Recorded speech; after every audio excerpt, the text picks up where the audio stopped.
Good morning. आज सुबह के मनोरंजन में मैं आपका स्वागत करता हूँ। आज मैं पढ़ने जा रहा हूँ यशायाह अध्याय 55 का पद 3। यहाँ लिखा है, कान लगाओ और मेरे पास आओ, सुनो तब तुम जीवित रहोगे और मैं तुम्हारे साथ सदा की वाचा बांधूंगा। अर्थात दाऊद पर की अटल करुणा की वाचा। मेरे जीजो, यदि हम में से कोई ऐसा कोई व्यक्ति है जो बहुत अधिक बीमार है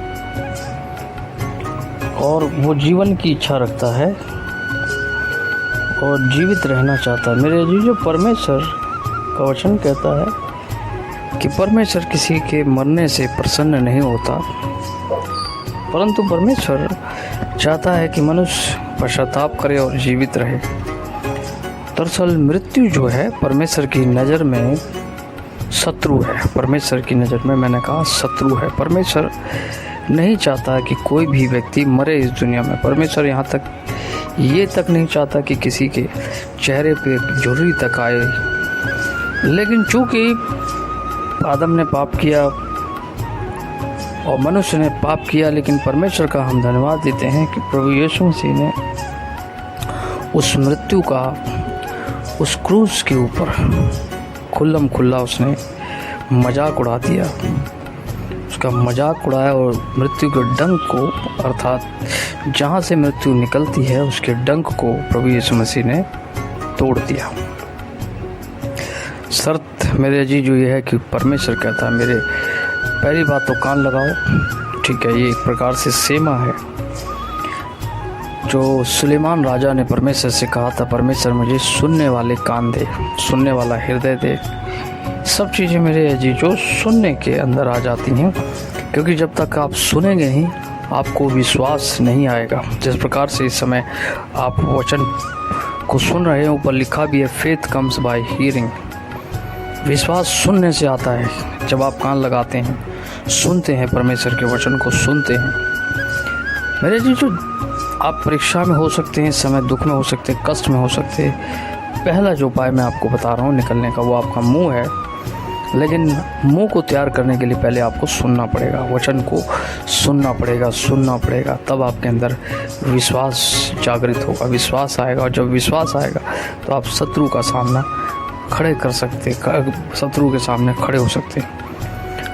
क्योंकि विश्वास, बाइबल कहती है, विश्वास एक प्रकार से ढाल है जो शत्रु के विचारों से, शत्रु की बुरी मानसिकता से, अविश्वास से आपकी रक्षा करता है। दूसरी चीज़ मेरे जी जो यहाँ पर परमेश्वर कहता है, मेरे पास आओ, है ना। दूसरी चीज़ है मेरे जी जो यहाँ पर परमेश्वर के पास आओ तब तुम जीवित रहोगे। और परमेश्वर अपनी वाचा को स्मरण रखता है। ऐसा नहीं है कि परमेश्वर अपनी वाचा को भूल जाता है, भूल मनुष्य जाता है। देखिए, मैं वाचा के ऊपर बात करना चाहता हूँ। जब इजरायली कठिन सेवा से जो वो मिस्र के अंदर करते थे, और परमेश्वर, चूँकि परमेश्वर ने उनके इजराइलियों के साथ वाचा बांधी थी, दरअसल उनके पूर्वजों से, अर्थात याकूब इसहाक और अब्राहम, इसहाक याकूब से परमेश्वर ने वाचा बांधी थी।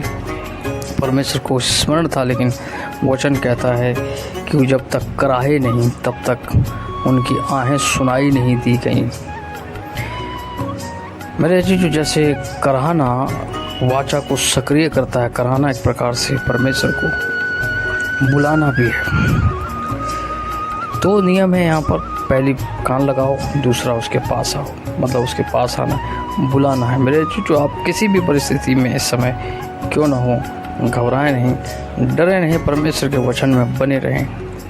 इस वचन को ज़्यादा से ज़्यादा अपने फ्रेंड्स, अपने रिलेटिव्स में शेयर करें, चैनल को सब्सक्राइब करें। मेरे जो अगर परमेश्वर आपको आशीषित करता है, आप इस मिनिस्ट्री में सहयोगी बन सकते हैं, इस मिनिस्ट्री को सहयोग दे सकते हैं। मेरे जीजो, इस पिक्चर के अंदर स्कैनर दिया गया है मेरे जीजो, क्योंकि प्रत्येक बीज जो आप परमेश्वर के राज्य में बोते हैं उसका प्रतिफल मेरे जीजो आप ज़रूर काटेंगे, क्योंकि ये अनुग्रह का सुसमाचार है, अनुग्रह की मिनिस्ट्री है, जिसे हम कहते हैं यीशुआ ग्रेस मिनिस्ट्री। मेरे जो इस सेवकाई में आप प्रार्थना कर सकते हैं, सेवकाई के लिए सब्सक्राइब कर सकते हैं, शेयर कर सकते हैं। प्रभु आशीष दे।